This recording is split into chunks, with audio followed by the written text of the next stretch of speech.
প্ৰতিগৰাকী দৰ্শকক স্বাগতম জনাইছো আৰু এই মুহূৰ্তত এটা বিশেষ গুৰুত্বপূৰ্ণ খবৰ লৈ আহিছো গুৱাহাটী মহানগৰীত কালি নিশা এগৰাকী ছাত্ৰক আৰক্ষী বিষয়াই প্ৰহাৰ কৰাৰ সন্দৰ্ভত এতিয়া সমগ্ৰ ৰাজ্যৰ প্ৰান্তে প্ৰান্তে ভাৰ্গৱ বৰবৰা নামৰ সেই আৰক্ষী বিষয়াগৰাকীৰ বিৰুদ্ধে এজাহাৰ দাখিল কৰা হৈছে নিলম্বন নহয় বৰখাস্ত কৰিবলৈ সকলোৱে দাবী জনাইছে ভাৰ্গৱ বৰবৰাৰ বিৰুদ্ধে ৰাজ্য চৰকাৰে যাতে এগৰাকী আৰক্ষী বিষয়াৰ বিৰুদ্ধে ব্যৱস্থা গ্ৰহণ কৰে আগন্তুক সময়ত যাতে কোনো এনে ধৰণৰ খাতি খোৱা লোকৰ ওপৰত যাতে অত্যাচাৰ চলাব নোৱাৰে আৰক্ষী বিভাগৰ লোকে আৰক্ষীৰ জোৱানে তাৰ প্ৰতি এতিয়া সকলোৱে দাবী জনাই তীব্ৰ প্ৰতিবাদ সাব্যস্ত কৰিছে বোকাখাতটো ওলাই আহিছে সকলো ওসি ভাৰ্গৱ বৰবৰাৰ বিৰুদ্ধে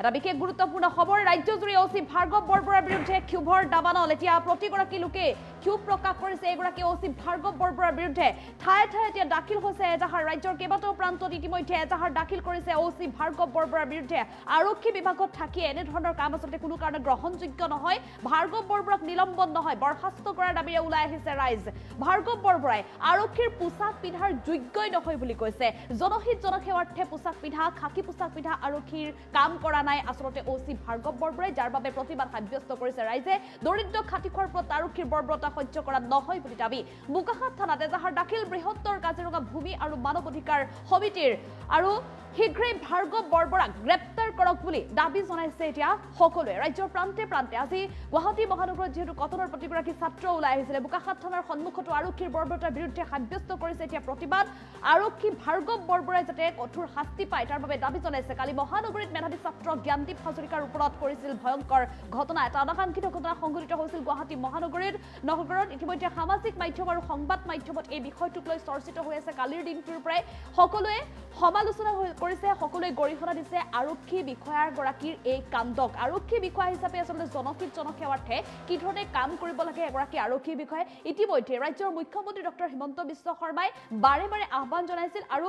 শেহতীয়াকৈ আৰক্ষীৰ যিসমূহ প্ৰশিক্ষণ কেন্দ্ৰ আছে সেই প্ৰশিক্ষণ কেন্দ্ৰসমূহত শাৰীৰিক চৰ্চাৰ সমান্তৰালভাৱে এই বিষয়সমূহতো সামাজিকভাৱে সকলো লোকৰ কাষলৈ এগৰাকী আৰক্ষীৰ জোৱান আৰক্ষীৰ বিষয়া কি ধৰণে যাব লাগে সেই সন্দৰ্ভতো তেওঁলোকক প্ৰশিক্ষণ প্ৰদান কৰি আহিছে আৰু ইয়াৰ কাৰণ হৈছে যাতে কোনো লোকে কোনো সাধাৰণ লোকে কোনো কাৰণত যাতে আৰক্ষীৰ টেবুললৈ যাবলৈ ভয় কৰিব নালাগে সাধাৰণ এটা অভিযোগেই হওক বা ডাঙৰ অভিযোগেই হওক এগৰাকী আৰক্ষীৰ কাষলৈ যেতিয়া যায় কোনো কাৰণত যাতে আৰক্ষীলৈ মানুহে ভয় কৰিব নোৱাৰে কিয়নো আৰক্ষীৰ পোছাকযোৰ যেতিয়া পিন্ধে খাকি পোছাকযোৰ জনহিত জনসেৱাৰ্থে পিন্ধে আৰু এই পোছাকযোৰ পিন্ধি শপত গ্ৰহণ কৰে জনতাৰ সহায় হোৱা জনতাৰ সেৱা কৰাৰ কিন্তু তাৰ বাবে আচলতে কিমানজন আৰক্ষী বিষয়াই এনেধৰণৰ জনহিত জনসেৱাৰ্থে প্ৰকৃত সংকল্প পালন কৰিবলৈ সক্ষম হৈছে আৰু শেহতীয়াকৈ গুৱাহাটী মহানগৰীত এইগৰাকী ভাৰ্গৱ বৰবৰাই যি কাণ্ড সংঘটিত কৰিছিল কালি নিশাৰ ভাগত সেই ঘটনাক লৈ এতিয়া সমগ্ৰ ৰাজ্যবাসী ওলাই আহিছে কটনীয়াত সকলো ওলাই আহি ইতিমধ্যে প্ৰতিবাদ সাব্যস্ত কৰিছে মহানগৰীৰ মাজমজিয়াত আৰু সকলোৱে দাবী জনাইছে যে ভাৰ্গৱ বৰবৰাই কঠোৰ শাস্তি লাভ কৰে ঘটনা পোহৰলৈ অহাৰ পিছতে আৰক্ষী সঞ্চালক প্ৰধান আৰু ৰাজ্য চৰকাৰৰ তৰফৰ পৰা ইতিমধ্যে বিভাগৰ তৰফৰ পৰা ব্যৱস্থা গ্ৰহণ কৰিছে তাৎক্ষণিকভাৱে নিলম্বন কৰা হৈছে ভাৰ্গৱ বৰবৰাক কিন্তু নিলম্বনেই আচলতে প্ৰকৃত শাস্তি নহয় এইগৰাকী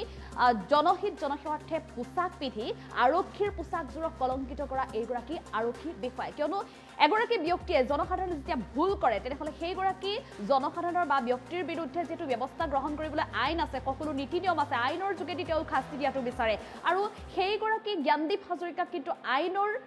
যোগেৰে শাস্তি দিয়াৰ বিপৰীতে এইগৰাকী আৰক্ষী বিষয়াই কিন্তু নিৰ্মমভাৱে প্ৰহাৰ কৰিছিল সামাজিক স্থানতে যাৰ বাবে এক প্ৰকাৰ অপমানিত কৰিছে আৰু এক প্ৰকাৰ যি অনিয়ম কৰিছে ইয়াৰ বিৰুদ্ধে এতিয়া সকলো ৰাইজ ওলাই আহিছে সকলোৱে প্ৰতিবাদ কৰিছে দৃশ্যাংশ চাওক কালি নিশাৰ দৃশ্যাংশ ইতিমধ্যে সকলোৱে এই বিষয়টোক গৰিহণা দিছে আৰক্ষী বিষয়া ভাৰ্গৱ বৰবৰা সকলোৱে গৰিহণা দিছে যিগৰাকী কটনীয়ান ছাত্ৰ আচলতে তেওঁ শিক্ষা শৈক্ষিক তেওঁৰ অধ্যয়নৰত হৈ থকাৰ সমান্তৰালভাৱে তেওঁ এই অধ্যয়নৰ বাবে যিমান টকাৰ প্ৰয়োজন হৈছে গতিকে সেই টকাৰ প্ৰয়োজন যাতে মাতৃৰ অকলশৰীয়া মাতৃ যিহেতু পিতৃ অবিহনে তেওঁ এনেধৰণে পঢ়া শুনাটো অব্যাহত ৰাখিবলৈ সক্ষম হৈছে গতিকে অকলশৰীয়া মাতৃৰ ওপৰত যেতিয়া কেতিয়াও যাতে আৰ্থিকভাৱে প্ৰেছাৰ দিব নোৱাৰে বা আৰ্থিকভাৱে হাৰাশাস্তি কৰিব নোৱাৰে তাৰ বাবে তেওঁ নিজেই কৰ্মৰত নিজেই পুৱা বেলা হ'লে তেওঁ পেপাৰ বিলায় আৰু দিনৰ ভাগত তেওঁ কলেজলৈ যায় আৰু সময় পালে তেওঁ এনেধৰণে জমেটো বা ছুইগিৰ ফুড ডেলিভাৰী কাম কৰে আৰু সমান্তৰালভাৱে তেওঁ ৰেপিডৰো কাম কৰি আহিছিলে গতিকে তেওঁ অধ্যয়নৰত হিচাপে কটনিয়ান এগৰাকী ছাত্ৰ হিচাপে অধ্যয়নৰ দিশত যিমান মনোগ্ৰাহী আছিল আৰু এগৰাকী যিটো মেধাৱী ছাত্ৰ বুলি ইতিমধ্যে কটনৰ প্ৰতিগৰাকী ছাত্ৰই এই কথা উল্লেখ কৰিছে কটনৰ প্ৰতিগৰাকী শিক্ষকে ইতিমধ্যে এই কথা উল্লেখ কৰিছে গতিকে এই বিষয়টোক লৈ এতিয়া জ্ঞানদীপ হাজৰিকাৰ ওপৰত এই যে নিৰ্মম অত্যাচাৰ আৰক্ষীৰ প্ৰহাৰ কৰাৰ পিছতো কিন্তু ভদ্ৰ আৰু অমায়িকভাৱে যুৱকজনে কৈছে যে মোৰ ভুল হৈছিল মই নুশুনিলোঁ মোক মাতিছিলে বুলি হয়তো মই ভবা নাছিলোঁ বা মাতিছিলে বুলি ভবাৰ পিছতো মই পাৰ হৈ গৈছিলোঁ এনেধৰণে আচলতে নিজৰ ভুলো স্বীকাৰ কৰিছে আৰু এই বিষয়টোক লৈ যিগৰাকী জ্ঞানদীপ হাজৰিকাৰ মাতৃও ইতিমধ্যে দুখ প্ৰকাশ কৰিছে যিহেতু তেওঁ এজন আৰক্ষীৰে পুত্ৰ বা তেওঁ এগৰাকী আৰক্ষীৰে সন্তান গতিকে এগৰাকী আৰক্ষীৰ সন্তান হৈও এনেধৰণে আচলতে সামাজিকভাৱে তেওঁ ৰাজহুৱা স্থানত যি প্ৰহাৰৰ বলি হ'ল নিৰ্মম প্ৰহাৰৰ বলি হ'ল আৰক্ষী বিষয়াৰ হাতত আৰু বহু অশ্লীল গালি গালাজো পাৰিছে যিটো আৰক্ষী বিষয়াগৰাকীয়ে গতিকে সেই বিষয়টোক লৈ যদিও জ্ঞানদীপ হাজৰিকাই ভুলৰ স্বীকাৰ কৰিছে তথাপিও কিন্তু এইগৰাকী OC ভাৰ্গৱ বৰবৰাই যাতে শীঘ্ৰেই সামাজিকভাৱে ক্ষমা খোজে তাৰ বাবেও সকলোৱে দাবী উত্থাপন কৰিছে আৰু আৰক্ষী বিভাগকো চৰকাৰকো ব্যৱস্থা গ্ৰহণ কৰিবলৈ দাবী উত্থাপন কৰিছে ৰাজ্যৰ মুখ্যমন্ত্ৰী ডক্টৰ হিমন্ত বিশ্ব শৰ্মাকো যাতে এই বিষয়টোত হস্তক্ষেপ কৰে আৰু শীঘ্ৰেই যাতে এইগৰাকী OC ভাৰ্গৱ বৰবৰাৰ বিৰুদ্ধে ব্যৱস্থা গ্ৰহণ কৰে কিয়নো আৰক্ষীৰ লৈ যি নিৰ্দেশ দিছিল মুখ্যমন্ত্ৰীগৰাকীয়ে সেই নিৰ্দেশ পালন কৰা নাই এইগৰাকী OC ভাৰ্গৱ বৰাই এক প্ৰকাৰ খাকী পোছাকত কলংকৃত কৰিছে গতিকে যাৰ বাবে সকলোৱে দাবী উত্থাপন কৰিছে আৰু এই সন্দৰ্ভত যিহেতু ইতিমধ্যে প্ৰান্তে প্ৰান্তে এজাহাৰ দাখিল কৰা হৈছে কাজিৰঙা ভূমি আৰু মানৱ অধিকাৰ সমিতিৰ তৰফৰ পৰাও দাবী জনাইছে শীঘ্ৰেই এইগৰাকী ভাৰ্গৱ বৰবৰাক গ্ৰেপ্তাৰ কৰাক লৈ আৰু কি দাবী জনাইছে আমাৰ হাতত সেই মন্তব্য আছে আমি মন্তব্য আগবঢ়াবলৈ চেষ্টা কৰিম বোকাখাত থানাত যিহেতু প্ৰতিবাদ সাব্যস্ত কৰিছে সকলো ওলাই আহিছে সমগ্ৰ অসমবাসীয়ে কালিৰ যি ঘটনা ঘটিছে তাত সেই ঘটনা সহজে ল'ব পৰা নাই মানুহে গোটেই ৰাতি আমাক ফোন কৰিছে কৈছে যে এয়া কি ঘটিছে অসমত আমি ইমান দিনে শুনি আছিলোঁ পুলিচে অন্ধকাৰত নি কাৰোবাক সেয়া সঁচানে মিছা আমি গম পোৱা নাছিলোঁ কিন্তু কালি আমাৰ চকুৰ আগত এজন পুলিচ অফিচাৰে এটা ল'ৰাক তেখেতৰ গাত অসমীয়া তেজ নাথাকিব পাৰে কিন্তু অসমৰ জনগণে এতিয়াও লোৱা নাই আমি স্পষ্টভাৱে মুখ্যমন্ত্ৰী ডাঙৰীয়াক কৈছোঁ কেৱল মাত্ৰ আভুৱা ভাৰি ইয়াৰ পৰা হাৰি যাম বুলি ভাবিলে নহ'ব আমাক একশ্যন লাগিব ইয়াত কেৱল মাত্ৰ ছাছপেনশ্যন কৰিলেই নহ'ব এই ভাৰ্গৱ বৰবৰা কোৱা যিজন পুলিচ অফিচাৰ তেখেতৰ কাণ্ড কাৰখানা আমি সকলো অসমবাসীয়ে দেখা পাই আহিছোঁ আজিৰ পৰা দুদিনমান আগত তেখেতে আমাৰ দীঘলী পুখুৰীৰ সন্মুখত আমাৰ সৰু সৰু কলেজৰ ল'ৰা ছোৱালীৰ ওপৰত কৰিছিল আৰু তাৰ ঠিক এসপ্তাহো নহওঁতে এয়া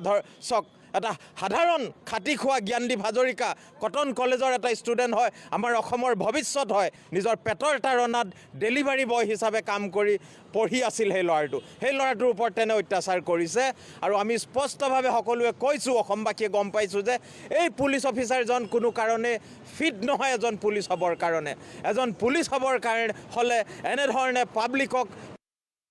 কিবা তেখেতসকলে পৃষ্ঠপোষকতা কৰিব পাৰে নেকি তেনেধৰণৰ এটা মনোবৃত্তি তেখেতে তাত কৰিব পাৰে নেকি এই ধৰণৰ কথাত সমগ্ৰ অসমবাসীয়ে আজি আমি স্পষ্টভাৱে মুখ্যমন্ত্ৰী ডাঙৰীয়া আৰু DGP ডাঙৰীয়াক আমি অনুৰোধ কৰিছোঁ আৰু দাবী জনাইছোঁ যে কেৱল মাত্ৰ টুইট আৰু এটা প্ৰেছ বিবৃতি দিয়ে আপোনালোকে দায়িত্ব সামৰিলে নহ'ব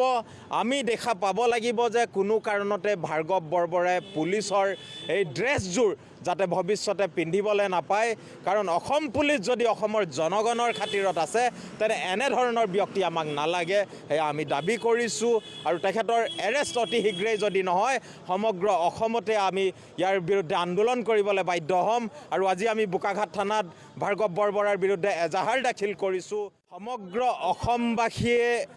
কালিৰ যি ঘটনা ঘটিছে তাত সেই ঘটনা সহজে ল'ব পৰা নাই মানুহে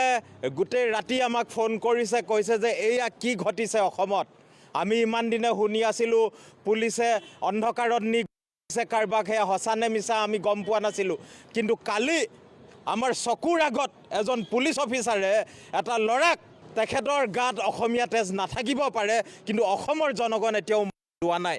আমি স্পষ্টভাৱে মুখ্যমন্ত্ৰী ডাঙৰীয়াক কৈছোঁ কেৱল মাত্ৰ আভুৱা ভাৰি ইয়াৰ পৰা হাৰি যাম বুলি ভাবিলে নহ'ব আমাক একশ্যন লাগিব ইয়াত কেৱল মাত্ৰ ছাছপেনশ্যন কৰিলেই নহ'ব এই ভাৰ্গৱ বৰবৰা কোৱা যিজন পুলিচ অফিচাৰ তেখেতৰ কাণ্ড কাৰখানা আমি সকলো অসমবাসীয়ে দেখা পাই আহিছোঁ আজিৰ পৰা দুদিনমান আগত তেখেতে আমাৰ দীঘলী পুখুৰীৰ সন্মুখত আমাৰ সৰু সৰু কলেজৰ ল'ৰা ছোৱালীৰ ওপৰত